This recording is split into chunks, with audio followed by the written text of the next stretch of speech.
कल अविनाश जी ने कई भाषण दिया और उन्होंने हमको ललकारा। अविनाश जी ने अपने भाषण में कहा कि जो लोग टिकट मांग रहे थे और वो टिकट मांग रहे थे लेकिन उनके पास में कोई सामान नहीं था, और सामान नहीं था इसलिए उन्होंने योगी बाबा को आगे कर दिया। अगर सामान होता तो वो सामने आते। अविनाश जी, ये बात आपको अगले चुनाव में कहते तो पता चलता कि विधायक कैसे बनते हैं, लेकिन अब क्या बोले वो बहुत देर हो गई है। और फिर भी सामान है या नहीं है वो 3 तारीख को पता चलेगा, आज बहुत जल्दी है।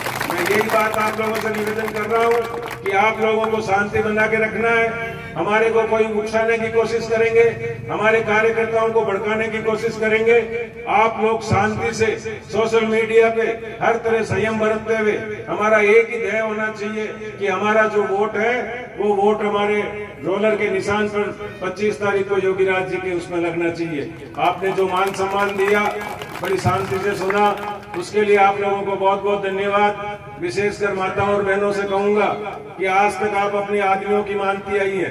इन्होंने कहा जहां आपने वोट दिया है, लेकिन अब के आपको उल्टा करना है। आपको कहना है धर्म का काम है, और अब के हम कहें जहां आप लोग वोट डालो, ये आप लोगों को करना है।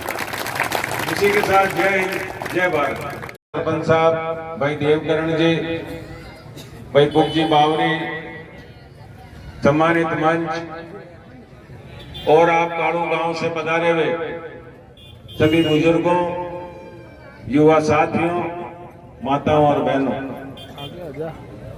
मैं आपसे निवेदन करूंगा कि हम लोग आपके बीच में क्यों हाजिर हैं। आने वाली 25 तारीख को विधानसभा का चुनाव है, और उस विधानसभा के चुनाव में हमारे बीच में योगी लक्ष्मण नाथ जी महाराज निर्दलीय उम्मीदवार के रूप में चुनाव लड़ रहे हैं। आप सब लोगों के मन में एक विचार होगा कि इस दफे संत को चुनाव लड़ने की क्या आवश्यकता पड़े।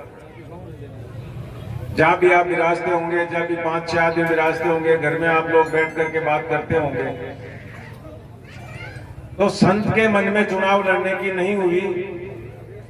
पिछली 28 तारीख को लामिया गांव के अंदर पूरे चेतारण विधानसभा क्षेत्र से करीब 20,000 जनमानस वहां पर उपस्थित हुआ और एक धर्म सभा का आयोजन हुआ। और उस धर्म सभा के आयोजन में बहुत सी बातें सामने आई, और उन बातों पे विचार मंथन करने के बाद उन सभी उपस्थित जन समुदाय ने बाप जी से निवेदन किया कि बाप जी आपको चुनाव लड़ना चाहिए। उनमें मुख्यतः जो बातें आई वो मैं आप लोगों से निवेदन करना चाहता हूं कि पहली बात आई कि पिछले 30 साल से हम किसी भी व्यक्ति को विधायक बना रहे हैं, वो विधायक अपने परिवार का, अपने समाज का तो ज्यादा ध्यान रखता है, लेकिन बाकी हम लोगों की तरफ उसका कोई ध्यान नहीं रहता है। जो लोग आते हैं बड़ी बड़ी बातें करते हैं, विकास की बातें करते हैं, लेकिन विकास वहां का वहां पड़ा है, कोई विकास आगे नहीं सरक रहा है। विकास उनके घरों का हो रहा है, विकास उनकी 7 पीढ़ियों का हो रहा है, उनके परिवारों का हो रहा है, या कोई जिस समाज से व्यक्ति आया उस समाज का हो रहा है। दूसरी बात सामने आई कि आजकल पार्टियों ने एक सिस्टम बना दिया कि जो भी विधानसभा क्षेत्र के अंदर अगर जाति से बड़ी पार्टी होगी उसको ही टिकट देंगे, बाकी किसी जाति के व्यक्ति को टिकट नहीं देंगे। चाहे कांग्रेस पार्टी हो तो यही बात है, चाहे बीजेपी पार्टी हो तो यही बात है। तो मैं आप लोगों से निवेदन करना चाहूंगा कि आज हमारे चेतारण विधानसभा क्षेत्र में 3,07,000 के करीब वोट है, और 3,07,000 वोटों में से मुश्किल से 2 या 3 जाति ऐसी है जिसके 20,000 से ऊपर वोट है। बाकी जितनी भी जातियां हैं, किसी के 14 है, किसी के 15 है, किसी के 9 है, किसी के 5 है, किसी के 4 है, किसी के 1000 है, और मान लो किसी के 200 भी है। तो अब ये तो निश्चित हो गया कि जो पीछे की 32 कौमें हैं वो कभी भी जेतारण में न तो विधायक बन सकती, न कभी वो पंचायत समिति का सदस्य बन सकती, न कभी वो जिला परिषद के अंदर टिकट ले सकती, क्योंकि उनके पीछे जाति का जोड़ नहीं। तो ये इस तरह की जो गलत भावना इन नेताओं ने पैदा करके जाति से जातियों को लड़ा दिया आपस के अंदर।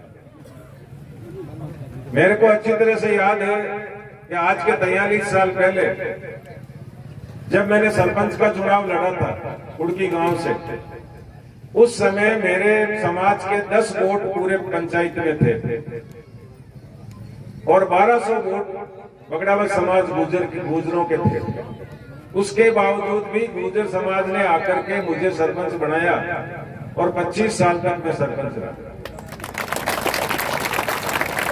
उस समय 36 ही कौमें एक जाजम पर बैठ करके अपने सुख दुख की बात करती थी, एक दूसरे के दुख दर्द को खुद समझते थे, उसके लिए उसके साथ लगते थे। लेकिन इन नेताओं ने ये जातिवाद का ऐसा जहर घोल दिया कि एक जाति से दूसरी जाति को लड़ा दिया, दूसरी जाति से तीसरी जाति को लड़ा दिया, केवल खुद के स्वार्थ और खुद के वोटों के लिए। हमारे गांव में कोई लड़ाई नहीं, हमारे कोई जमीन की लड़ाई नहीं, कोई माठ की लड़ाई नहीं, कोई किसी का खेत पाड़ नहीं रहा, कोई किसी के ऊपर कब्जा कर नहीं रहा, लेकिन ऐसी लड़ाई डाली है कि पूरे के पूरे क्षेत्र के अंदर एक तरह की अशांति पैदा कर। इसी तरह ऐसे कानून बना दिए कि भाई और बहन तक को लड़ा दिया इन लोगों ने, कि जो एक पवित्र राखी का रिश्ता था और भाई बहन एक जगह बैठ करके आपस में सुख दुख की बात करते थे, उनको भी जमीन में लपड़ा डाल करके उनको भी लड़ा दिया। मतलब नेताओं ने काम ये किया जो काम अंग्रेजों ने किया कि फूट डालो और राज करो। पहले गांव के अंदर अगर 5 समाज के व्यक्ति एक जगह बैठ करके जाजम पे फैसला ले लेते थे कि भाई काड़ू गांव के अंदर हम 5 समाज के व्यक्तियों ने बैठ करके ये फैसला ले लिया, तो पूरा का पूरा गाड़ू गांव उसको मानता था और उसके ऊपर जाता था। तो उस पंच पंचायती को भी खत्म कर दिया कि ये पंच जितने खत्म नहीं होंगे तो फिर भी हमारी नेतागिरी नहीं चलेगी। तो मतलब हर तरह से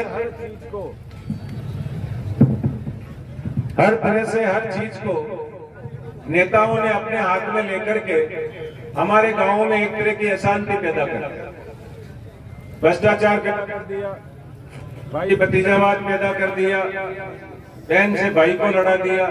तो इन सब बातों के मंथन होने के बाद में अब ये बात सामने आती है कि आज जो 32 कौम के लोग हैं जिनकी छोटा समाज है, अगर उनके साथ में किसी प्रकार की आपत्ति आती है या उनके किसी प्रकार की होती है और वो विधायक के पास जाते हैं, तो विधायक उन छोटी जातियों की चिंता नहीं करते। वो इसलिए नहीं करते कि कहीं बड़ी जाति का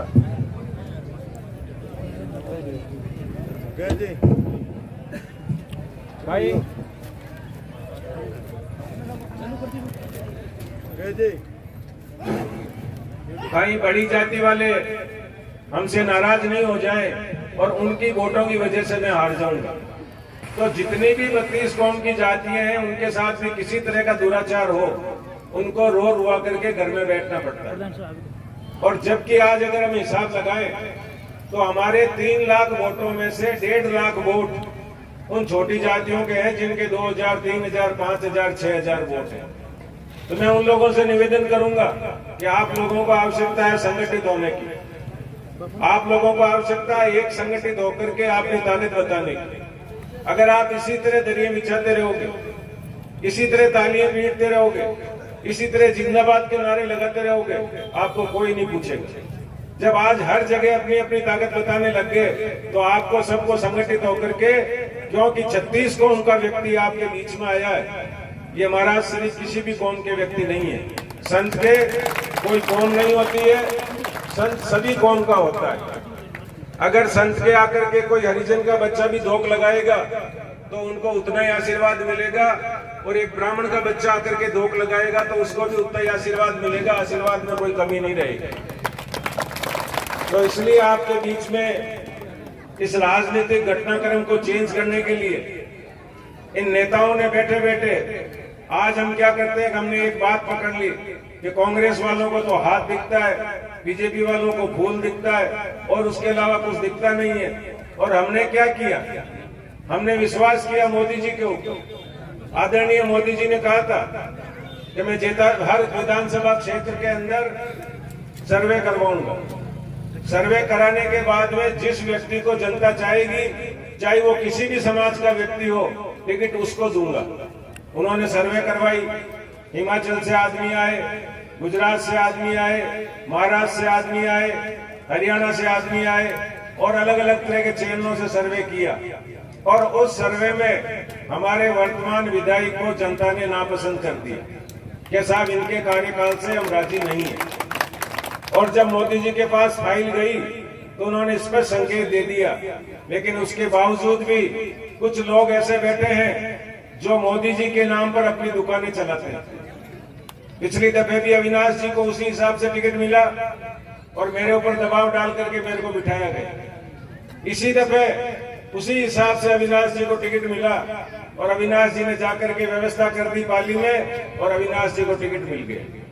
अब आप कांग्रेस की बात करें तो हमारे बीच में 5 दफे आदरणीय गोयल साहब फूल के निशान पर जीते और हमने उनको बड़े लाड प्यार से चुनाव में जिताया और वो मंत्री बने, कैबिनेट मंत्री बने और केवल एक पद बाकी रहा, वो रहा सीएम का पद। बाकी सारे पद उनको मिल गए बीजेपी के अंदर। लेकिन अगर बीजेपी ने टिकट काटा 5 साल रुक करके, अब के वो हाथ का निशान लेकर के आ गया। तो एक दफे तो फूल से हाथ को तोड़ रहे थे, अब हाथ से फूल को तोड़ने लग गए। अब ये तो विचारधारा पार्टियों की हो गई और हम जनता केवल भावुकता में बह करके हम हमारा सत्यानाश कर रहे हैं, हमारे बच्चों का भविष्य बिगाड़ रहे हैं, हमारे बच्चों को एक दूसरे का दुश्मन बना रहे हैं। तो मेरा आप लोगों से निवेदन है ऐसी स्थिति में कि हमें ऊपर बैठे नेताओं को भी सबक सिखाना चाहिए कि आप जिसके गले में पट्टा डाल के भेजोगे उसको ये जनता नहीं जिताएगी। जनता उसको जिताएगी जिसके जनता का जो सेवक होगा, जो जनता के रात दिन काम आएगा या जिसको जनता चाहेगी। इसमें आप लोगों को जातिवाद से ऊपर उठ करके, क्षेत्रवाद से ऊपर उठ करके, पार्टीबाजी से ऊपर उठ करके, व्यक्तिवादी से ऊपर उठ करके आप लोगों को अपने एक ही मानस बना करके अपना जो वोट है वो योगीराज लक्ष्मणनाथ जी को देना चाहिए, जिससे कि हमारे क्षेत्र के अंदर 36 कौमों में शांति हो, हम वापिस एक जाजम में बैठ सके, हमारे में वही भाईचारा वापिस पैदा हो और हम हमारे जेतारण क्षेत्र के अंदर अच्छा विकास कर सके। अब अगर योगी की बात करते हैं तो आप देख लीजिए, उत्तर प्रदेश के अंदर एक योगी है, उन्होंने पूरे उत्तर प्रदेश का शासन संभाल रखा है और उत्तर प्रदेश के अंदर आज जो पहले हालात इतने खराब थे, आज उत्तर प्रदेश क्या है वो आप लोगों से किसी से छुपा हुआ नहीं है। तो अगर ऐसा भी योगी हमने यहाँ अपने जेतारण में पैदा कर दिया तो मैं आप लोगों से वादा करता हूँ कि आने वाले समय के अंदर ये हमारा जेतारण भी एक स्वर्ग बन जाएगा, इसमें कोई कमी नहीं रहेगी। अब रहा विकास की बात, जब 3 तारीख को जब लक्ष्मणनाथ जी ने फार्म भरा था, करीब 25,000 लोग जेतारण में उपस्थित थे और उस 25,000 के अंदर उन्होंने घोषणा की कि अगर आप लोगों का आशीर्वाद मुझे मिला और अगर मुझे विधायक बनने का मौका मिला तो जो सरकारी फंड आएगा वो तो आपके लगेगा ही, लेकिन मेरे को तो मेरी जो विधायक की तनख्वाह है वो मिलेगी, वो भी मैं आप लोगों पे खर्च कर दूंगा, मुझे वो भी नहीं चाहिए। और मुझे तो 2 जोड़ी ये भगवा वस्त्र चाहिए, ये 2 जोड़ी भगवा वस्त्र तो कोई भी मेरा सेवक मुझे दक्षिणा में दे देगा और उसको मैं पहन लूंगा। तो ऐसा व्यक्ति, ऐसा बिल्कुल आपको अगर निष्कलंक व्यक्ति चाहिए और हमें क्षेत्र का अगर पूरा परिवर्तन करना है तो हमें आपको योगीराज जी को चुनना चाहिए। और मैं आपसे निवेदन करता हूं कि आज हम आज भी आपके पास में 2-2.5 घंटे लेट पहुंचे। उसका कारण एक ही है कि गांव के गांव उलट पड़े हैं योगीराज जी के समर्थन में।